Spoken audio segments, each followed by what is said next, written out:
एहसास। नमस्कार, एहसास के आज के अंक में आप सभी का स्वागत है। मैं हूं नीलम शर्मा। समृद्ध वैभवशाली विरासत को अपने आंचल में समेटे दिल्ली का एक इतिहास रहा है। सैकड़ों सालों तक ये अलग अलग निजामों की राजधानी रही है। आलीशान इमारतें और तमाम सुख सुविधाएं यहाँ के बाशिंदों के जीवन का हिस्सा रही हैं। लेकिन आज उसी दिल्ली का दम फूल रहा है। वायु प्रदूषण का स्तर इस कदर बढ़ा है कि दिल्ली स्मॉग नाम के कोहरे की चादर में ढकी है। धुआं और धुंध इस शहर की हवा में जहर घोल रहा है। यह है राजधानी दिल्ली। इतिहास में इसे इंद्रप्रस्थ के नाम से जाना जाता था। सैकड़ों सालों तक अलग अलग निजाम में ये देश की राजधानी रही। खूबसूरत इतनी कि इसे दिल्ली वालों की दिल्ली होने का ठप्पा भी लगा। आलिशान इमारतें, तमाम सुख सुविधाएं और लंबी लंबी गाड़ियां यहाँ के बाशिंदों की शानो शौकत का प्रतीक बन गई। आजकल यही प्रतीक, यही वैभवपूर्ण जीवन शैली, डीजल पेट्रोल की गाड़ियों का काफिला और फैक्ट्रियों में धुएं ने इस खूबसूरत शहर को दुनिया के सबसे प्रदूषित शहरों की फहरिस्त में ला खड़ा किया है। सिर्फ ऑड इवन प्लेट का जो मेजर है उससे बहुत ज़्यादा कंट्रोल हमें इसमें मिलने की उम्मीद नहीं है और बहुत और मेजर्स हमें लेने पड़ेंगे। ट्रक्स के एमिशंस पे कंट्रोल करना पड़ेगा, ऑटोफिल पॉलिसी को लाना पड़ेगा, इंस्पेक्शन एंड मेंटेनेंस को इम्प्रूव करना पड़ेगा और जो बाकी सोर्सेज हैं इसके व्हीकलर सेक्टर के अलावा उन पे भी हमें काफ़ी नियंत्रण लगाना पड़ेगा। तभी कुछ अच्छे रिजल्ट्स हमें दिल्ली की एयर क्वालिटी के लिए दिख पाएंगे। ठंड ने दस्तक दे दी है, वायुमंडल में आर्द्रता बढ़ गई है और पूरा शहर कोहरे और धुंध की स्याह चादर में लिपटा हुआ है। तड़के सुबह से ही सड़कों पर गाड़ियां रेंगने लगती हैं। बसों कारों का विशाल काफिला, घंटों का ट्रैफिक जाम, गाड़ियों का शोर और दमघोटू धुआं और फिर बीच में हाफते रह के यही पहचान बन गई है इस शहर की। हम कहते हैं कि दिल है हिंदुस्तान का, तो दिल ही बीमार कर दिया आपने। आप उसको स्ट्रोक पड़ रहे हैं, अब और आप आईसीयू में, हॉस्पिटल में आप लोग जा रहे हैं, तो आप क्या करेंगे उसको? अब दिल्ली को बचाने का तरीका एक ही है कि आपको इसके लिए जो है वो पूरी कोशिश करनी पड़ेगी कि यहाँ पे जो गलत चीज़ें हो रही हैं उनको हटाएं। जहाँ पर इलीगल जो जैसे इंडस्ट्रीज़ हैं उनको जो है वो बंद किया जाए। देखिए, इसे कहते हैं इंच दर इंच आगे बढ़ने की जद्दोजहद। रोजी रोटी से अलग खुली सड़क पर चलने और सांस लेने की जद्दोजहद। जो जाम है वो अक्सर लगते हैं इस कारणों से क्योंकि रोड आपकी जो है वो पूरी तरह से अच्छी बनी हुई नहीं है। अगर रोड अच्छी बनी हुई होंगी तो उसमें से जो कचरा उड़ता है जब चलती है गाड़ी वो कम होगा और गाड़ी भी आसानी से चल सकेगी। अगर बाकायदा लेन बनी हुई हो जहाँ पे कि बस चलें, गाड़ी चलें और साइकिल चलने के रास्ते हों, पैदल वालों के रास्ते हों, तो जब लेन्स पूरी बनी होंगी तब फर्क पड़ेगा। लेकिन अंततः तभी आएगा सोल्यूशन जब कहीं ना कहीं हर आदमी अपने तौर पे अपने ही ऐसे एफर्ट करे जिससे कि पोल्यूशन कम हो, कि आप अपनी गाड़ी खुद ना निकालें, पब्लिक ट्रांसपोर्ट पे चलें। सड़कों पर पसरी ये स्याह चादर केवल कोहरा नहीं है, ये धुंध है जो कि वायु प्रदूषण से उपजी है। ये धुंध न केवल दिल्ली बल्कि देश की बाकी छोटे बड़े शहरों में ट्रैफिक जाम, शोरगुल, सड़कों पर सैकड़ों हजारों दुर्घटनाओं का मुख्य कारक है। ये केवल धुंध नहीं, हवा में घुलता जहर है, मनुष्य की जिंदगी के लिए खतरे की घंटी है। दिल्ली जैसे कई महानगरों में जब आप अलसुबह टहलने निकलते हैं तो आपको पता नहीं चलता कि आप शुद्ध हवा ले रहे हैं या जहर। ये सच्चाई है कि प्रदूषण की वजह से आज हवा जहरीली हो चुकी है और दिनों दिन होती ही जा रही है। कभी दिल्ली पर स्वच्छ दिल्ली और हरित दिल्ली होने का तमगा लगा था।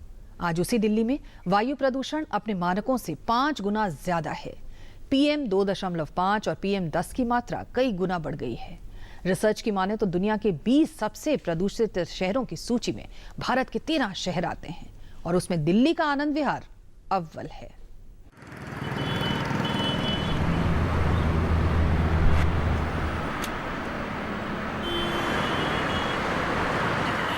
स्वच्छ दिल्ली, हरित दिल्ली।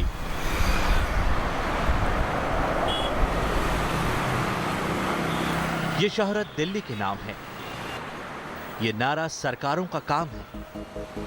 गर्व से लिखे नारों के दावों से अलग आज दिल्ली में वायु प्रदूषण अपने मानकों से 5 गुना ज्यादा हो गया है। हवा में पार्टिकुलेट मैटर यानी PM 2.5 की मात्रा प्रति घन मीटर 150 माइक्रोग्राम और PM 10 की मात्रा 400 माइक्रोग्राम क्यूबिक मीटर के पार है, जबकि PM 2.5 की सुरक्षित सीमा 60 और PM 10 की 100 CGHS होता है। यानी कि दिल्ली में प्रदूषण देश में निर्धारित मानक की सीमा का 4 गुना और विश्व स्वास्थ्य संगठन की तय सीमा का 15 गुना है।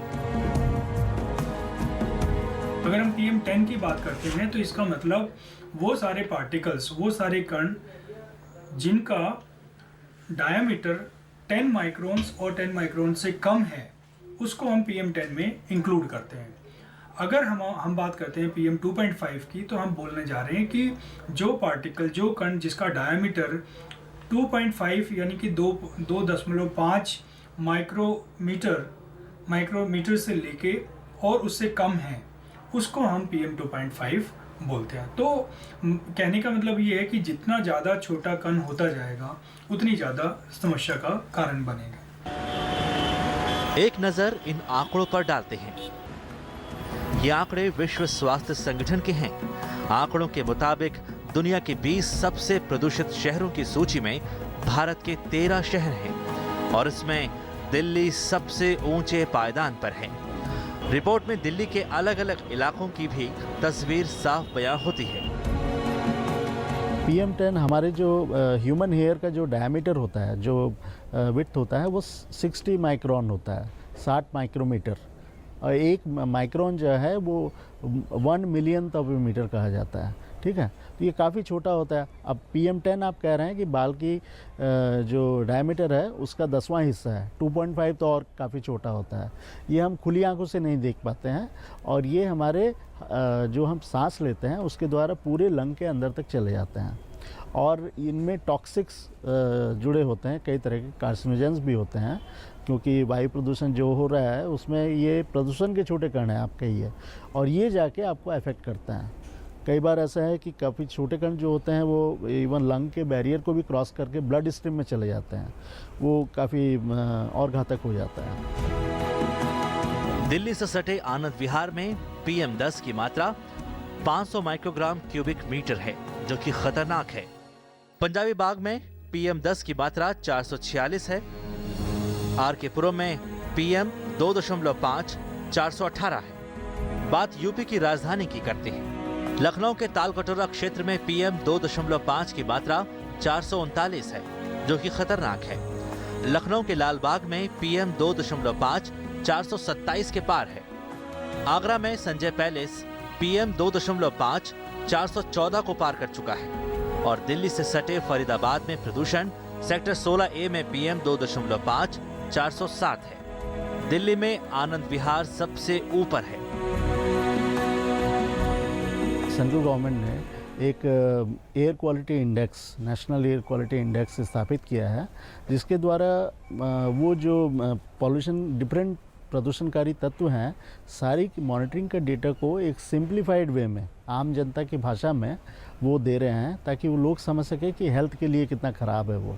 तो जैसे कि अभी जो क्लासिफिकेशन दिया जा रहा है वायु की गुणवत्ता का, वो है वेरी पुअर, यानी बहुत ही ख़राब है, और सीवियर का मतलब होता है कि खतरनाक स्तर।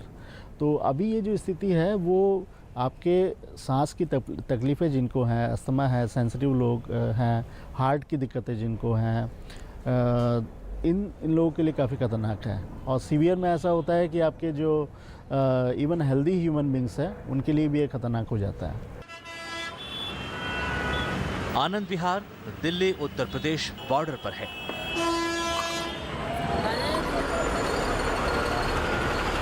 यहां अंतर्राज्यीय बस अड्डा है, मेट्रो स्टेशन है,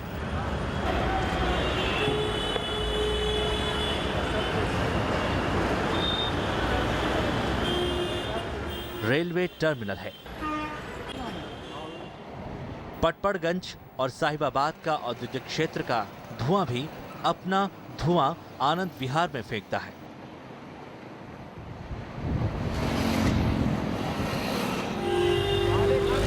दूसरे राज्यों में चलने वाली बसें भी इस हवा में अपना हिस्सा डाल देती हैं।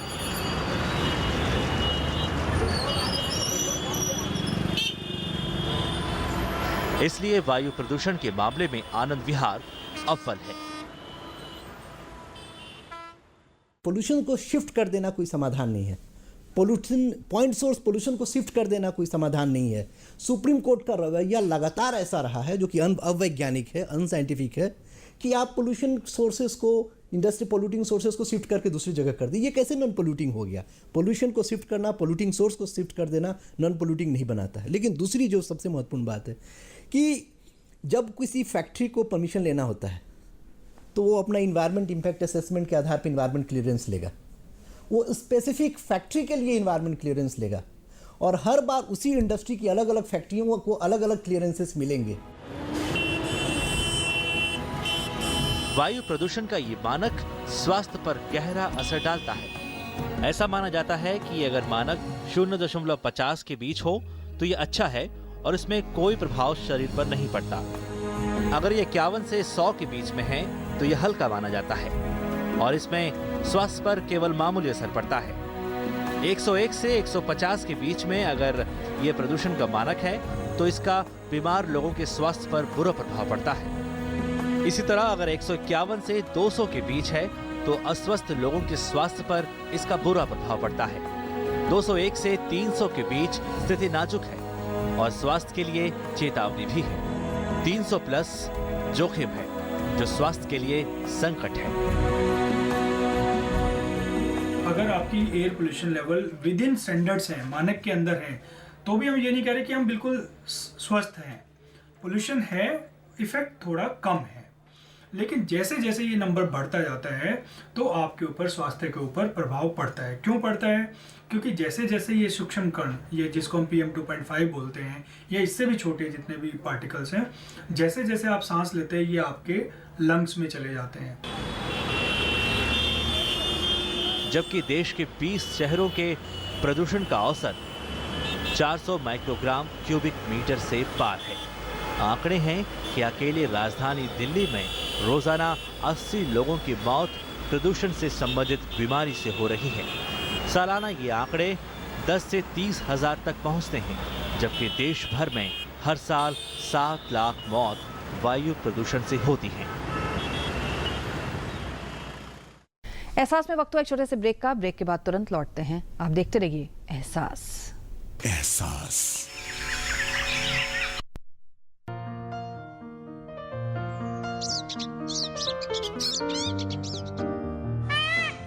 परमाणु विद्युत केंद्र के आसपास का स्वच्छ वातावरण सभी प्रकार के पशु पक्षियों एवं पेड़ पौधों के लिए पूर्णतया अनुकूल है। आइए मिलते हैं एक ऐसी कंपनी से जो आपको स्वच्छ विद्युत प्रदान करती है। हम हैं nuclear power corporation of India limited. Nuclear विद्युत, स्वच्छ विद्युत, हरित विद्युत, सुरक्षित विद्युत। छोड़ो कल की बातें, कल की बात पुरानी, नए दौर में लिखेंगे हम मिलकर नई कहानी। हम हिंदुस्तानी, हिंदुस्तानी, हम हिंदुस्तानी, हिंदुस्तानी, हम हिंदुस्तानी, हिंदुस्तानी, हम हिंदुस्तानी, हिंदुस्तानी। मंगल के दर पर जा पहुंचा है काम हमारा, दुनिया भर में रोशन है अब नाम हमारा। नया खून है, नई उमंगे, अब है नई जवानी। हम हिंदुस्तानी, हिंदुस्तानी। कल की बातें छोड़िए, बढ़ते भारत से नाता जोड़िए। अपना एडवांस टैक्स अदा करें इस महीने की 15 तारीख तक। वाओ, नया नेकलेस कितने का लिया? ये तो मैंने पुराने नेकलेस को चेंज करके लिया। पर पुरानी गोल्ड में तो बहुत पैसे काट लेते हैं ना ज्वेलर। अगर ज्वेलरी हॉलमार्क हो तो ऐसा नहीं होता। हॉलमार्क? ये है हॉलमार्क का निशान, यानी ब्यूरो ऑफ इंडियन स्टैंडर्ड्स द्वारा सोने की गुणवत्ता की कड़ी जांच के बाद ये निशान दिया जाता है। हॉलमार्क यानी शुद्ध सोना। हॉलमार्क यानी खरा सोना। गहने खरीदते समय हॉलमार्क का निशान अवश्य देखें। बहुत बहुत बधाई हो। आपने अपने बच्चों को पोलियो से बचा लिया, लेकिन जब तक दुनिया में पोलियो का एक भी केस है, पोलियो का खतरा बना हुआ है। इसीलिए अब सरकार देश में पोलियो इंजेक्शन की शुरुआत कर रही है, ताकि आपके बच्चे को मिले डबल सुरक्षा। अब अपने 1 साल से छोटे बच्चे को टीकाकरण सत्र में पोलियो की तीसरी खुराक के साथ जरूर दिलवाएं पोलियो का इंजेक्शन। क्यों राधा, इससे क्या होगा पता है ना? हाँ दीदी, पोलियो से डबल सुरक्षा हमेशा के लिए। याद रहे, पोलियो की तीसरी खुराक के साथ जरूर दिलवाएं पोलियो का इंजेक्शन।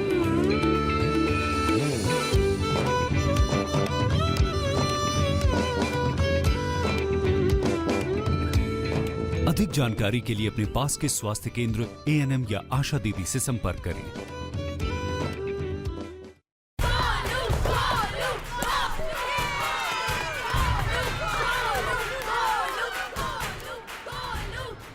बैटिंग तो अर्जुन कर रहा है, तो सब गोलू के लिए क्यों चीयर कर रहे हैं? वो तो घर पर बैठा है। अरे तुम्हें नहीं पता, वो इसलिए नहीं आया ताकि हमें इन्फेक्शन ना हो। H1N1 फ्लू को फैलने से रोका जा सकता है। बुखार के साथ खांसी और छींक होने पर सार्वजनिक जगहों से दूर रहकर H1N1 फ्लू को फैलने से रोक सकते हैं। इन्फेक्शन रोको, बनो हीरो। इलाज सिर्फ चुने हुए अस्पतालों में उपलब्ध। एहसास। सवाल है कि दिल्ली की सांसों में जहर घोलने के लिए आखिर कौन जिम्मेदार है? अध्ययन बताते हैं कि दिल्ली की सड़कों पर बढ़ती कारों और दुपहिए की संख्या ने शहर का बेड़ा गर्क कर दिया है। बाकी की कसर आसपास के इलाकों में बसी फैक्ट्रियों के धुएं ने पूरी कर दी है। सड़कें केवल कारों, ट्रकों और बसों के लिए नहीं बनी हैं। सड़कों पर साइकिल या पैदल चालकों का उतना ही हक है। 1/3 भारतीय अपने काम पर पैदल या साइकिल से जाते हैं, लेकिन शहरों में कारों का बोलबाला है। रिपोर्ट के मुताबिक 12% भारतीय दुपहिए वाहनों का प्रयोग करते हैं। 11% लोग अपनी यात्रा बस से करते हैं। महज 3% लोग कार का उपयोग करते हैं, जबकि सड़कों पर कारों का साम्राज्य है। तो ये गाड़ियाँ बहुत बड़ी जिम्मेदार हैं, क्योंकि शहर में करीबन 8 मिलियन गाड़ियाँ चल रही हैं और ये भारतवर्ष में मेरे ख्याल से किसी भी शहर में इतना नहीं है। और ख़ास करके इसमें प्राइवेट व्हीकल्स, डीजल की गाड़ियाँ और 2 व्हीलर्स भी हैं। तो इस तरह से एक स्थिति ये बन गई है कि गाड़ियाँ जो है शहर के लिए लगातार प्रदूषण का एक सोर्स बनी हुई है। कारों की संख्या में इजाफा उन युवाओं के लिए भी नुकसानदेह है जो सड़क पर भारी ट्रैफिक होने की वजह से दफ्तर जाने में रोजाना 2 से 4 घंटे लगाते हैं। आंकड़े इस बात की तस्दीक करते हैं कि दिल्ली गुड़गांव में 30 साल के कार्यकाल में एक व्यक्ति 10 साल तो आने जाने में ही गंवा देता है। अल्टीमेटली शहरों की नियति है कार मुक्त होना। शहर यदि कार मुक्त नहीं होंगे तो शहर घोस्ट सिटीज बन जाएंगे। ये अल्टीमेट है। और ये सब चीज़ सबको दिख रहा होगा कि यदि दिल्ली का क्षेत्रफल में अभी 10% कारें हैं तो अगले कुछ दिनों में 20% हो जाएंगी, 30%। तो क्षेत्रफल में कारें रहेंगी कि आदमी रहेंगे? तो लोग कहते हैं आदमियों की जनसंख्या बढ़ रही है, दिल्ली में पॉपुलेशन लोड बढ़ रहा है। बिल्कुल नहीं, दिल्ली में पॉपुलेशन लोड स्टैग्नेंट है, कारों का पॉपुलेशन बढ़ता है। राजधानी दिल्ली ट्रैफिक जामों का शहर बन गई है। अनुमान के मुताबिक सालाना 60,000 करोड़ रुपए का ईंधन सिर्फ ट्रैफिक जाम के दौरान नष्ट होता है। 31 मार्च 2015 तक दिल्ली में 88.27 लाख गाड़ियां पंजीकृत थी, जिसमें पिछले साल की तुलना में 6.4% का इजाफा हुआ है। 2010-11 में दिल्ली की सड़कों पर 21,73,323 कारें थी, जो 2014-15 में 27,90,556 हो गई हैं, जबकि 2010-11 में 43,42,403 दोपहिए वाहन थे, जो 2014-15 में बढ़कर 56,81,265 हो गई है। रोजाना दिल्ली में 60,000 कमर्शियल वाहन प्रवेश करते हैं। सबसे बड़ा हिस्सा प्रदूषण का जो है वो प्राइवेट व्हीकल्स हैं शहर में, वो कार हो, 2 व्हीलर हो। और कारों में एक बड़ी खतरनाक स्थिति ये हो गई है कि जो नई गाड़ियां रजिस्टर्ड हो रही हैं उसमें लगभग 40% डीजल की गाड़ियां हैं। ठीक है, पैसेंजर व्हीकल में, जो कि पहले नहीं था। दिल्ली में हमने सीएनजी जो इंट्रोड्यूस किया, बसेस में इंट्रोड्यूस किया, ऑटो रिक्शास में किया, टैक्सीज में किया, परंतु ये जो कारें बढ़ती गई डीजल, इसमें किसी तरह का कंट्रोल नहीं रहा। तो और एक डीजल कार जो होती है वो एक पेट्रोल कार के मुकाबले 8 से 10 गुना ज़्यादा प्रदूषण करती है। देश में करीब 19 करोड़ पंजीकृत गाड़ियां हैं, जिनमें से 4.6 करोड़ कारें, 13.84 करोड़ दोपहिया वाहन, 48 लाख ट्रक और 20 लाख बसें हैं। बस की जगह कारें या कहें कि निजी गाड़ियों ने हड़प ली है।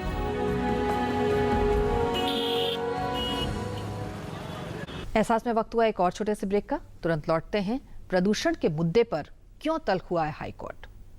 एहसास। लाइफ है प्यारी सी, जी लो हंसी खुशी, प्लानिंग करो अब लाइफ की, सेविंग्स करो, इंश्योरेंस पाओ। LIC के न्यू एंडोमेंट प्लान में पाइए बचत के साथ सुरक्षा भी। घर अपने खुशियां ले आओ।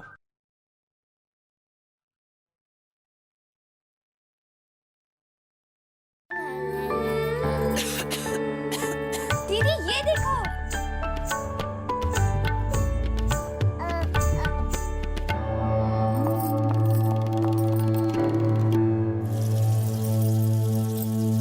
H1N1 फ्लू को फैलने से रोका जा सकता है। खांसी और छींक के बाद और बच्चे को छूने से पहले अपने हाथों को साबुन से धोकर H1N1 फ्लू को फैलने से रोक सकते हैं। इन्फेक्शन रोको, बनो हीरो। इलाज सिर्फ चुने हुए अस्पतालों में उपलब्ध। राहुल, रोजी, सलमा, करतार मेरे नर्सिंग होम में पैदा हुए हैं, इसीलिए इन सबके जन्म का रजिस्ट्रेशन कराना मेरी जिम्मेदारी है। लेकिन इनका जन्म सर्टिफिकेट म्युनिसिपैलिटी से हासिल करना इनके माता पिता का फर्ज है। सभी सरकारी, प्राइवेट और चैरिटेबल अस्पतालों का कानूनी फर्ज है कि जिन बच्चों का जन्म उनके यहाँ हुआ हो, उनका रजिस्ट्रेशन कराएं। एक रिश्ता है, प्यारा बंधन है, ये जीवन हो रोशन, ये फर्ज निभाना। जन्म का पंजीकरण हर बच्चे का जन्म सिद्ध अधिकार। एहसास।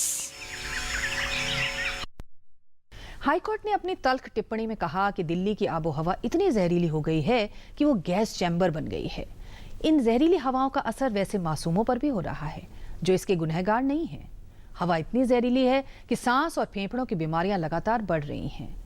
एक आकलन बताता है कि दिल्ली में रोजाना 80 लोगों की मौत वायु प्रदूषण के कारण हो रही है।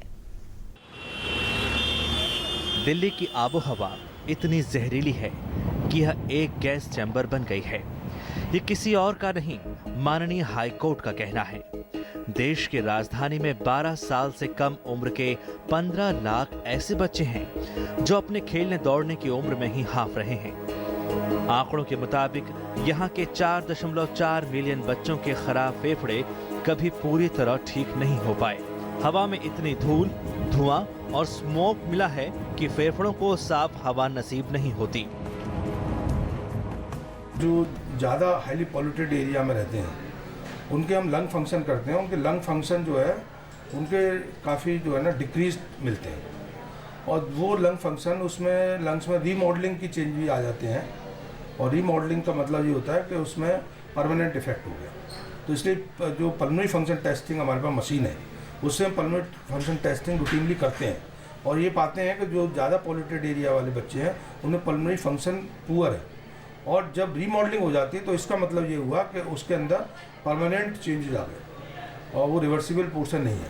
फेफड़े से मिलने वाली हवा और वही हमारा जीवन है। हवा प्रदूषित नहीं होगी तो ही हमारे फेफड़े स्वस्थ रहेंगे। स्टडीज़ बताती हैं कि अगर पोल्यूशन ज़्यादा होगा तो एक छोटे नवजात बच्चे के फेफड़े का डेवलपमेंट अच्छा नहीं होगा। अपनी जनरेशन के लिए हमें उनके फेफड़े का डेवलपमेंट और उनके फेफड़ों को सुरक्षित रखना है, इसलिए किसी भी कीमत पे पोल्यूशन को बर्दाश्त नहीं करना। दिल्ली की हवा में सल्फर डाइऑक्साइड, नाइट्रोजन डाइऑक्साइड जैसी खतरनाक गैस ही नहीं, बेंजीन जैसी कैंसर फैलाने वाली गैसें भी फैली हुई हैं। बेंजीन स्वास्थ्य के लिए खतरनाक है। यह कलरलेस गैस कार्सिनोजेनिक होती है, जिसकी चपेट में आ जाने से कैंसर हो जाता है या यह डीएनए पर सीधा असर डालता है। बेंजीन में भी मेट्रोलॉजी फेवर करती है। और वो पोल्यूशन को स्मोक टाइप में, जो आपका बोलते हैं स्मोक बन गया है, यानी कि पोल्यूशन लेवल बहुत ही लो ग्राउंड लेवल पे स्टे करता है और उसको मिक्सिंग हाइट ज़्यादा नहीं होने के कारण वो वहीं पर ही रह जाता है, इसलिए आपका कंसंट्रेशन बढ़ जाता है। और डेफिनेटली जब ज़्यादा होगा तो आपका एक्सपोजर लेवल भी ज़्यादा होगा।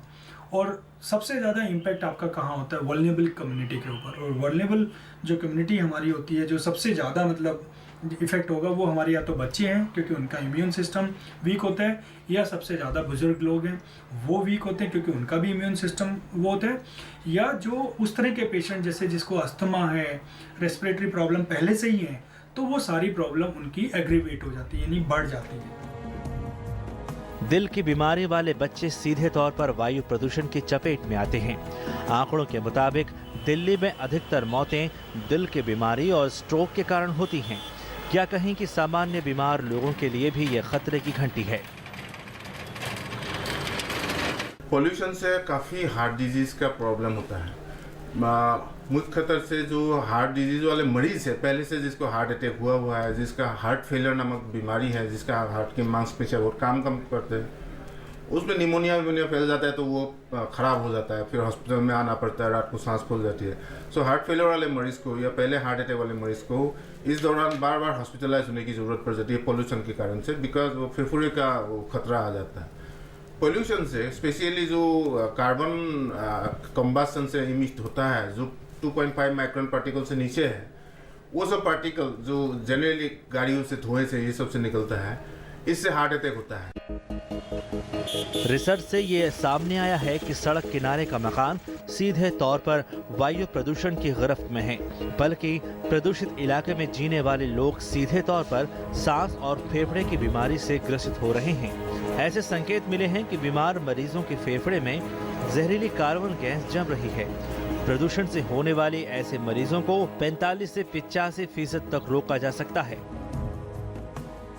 मौसम में जब भी मैं देखता हूँ पोल्यूशन बढ़ता है और मौसम इधर बदलता है, डस्ट बढ़ता है, तो हमारे जो बच्चे दिल में छेद वाले बच्चे हैं, उन सब की हालत ख़राब होने लगती है, उनको फेफड़े के इन्फेक्शन होने लगते हैं और साथ में वीजिंग होने लगती है। इस पोल्यूशन की वजह से दमे जैसी स्थिति पैदा होती है और बच्चे हाँफने लगते हैं।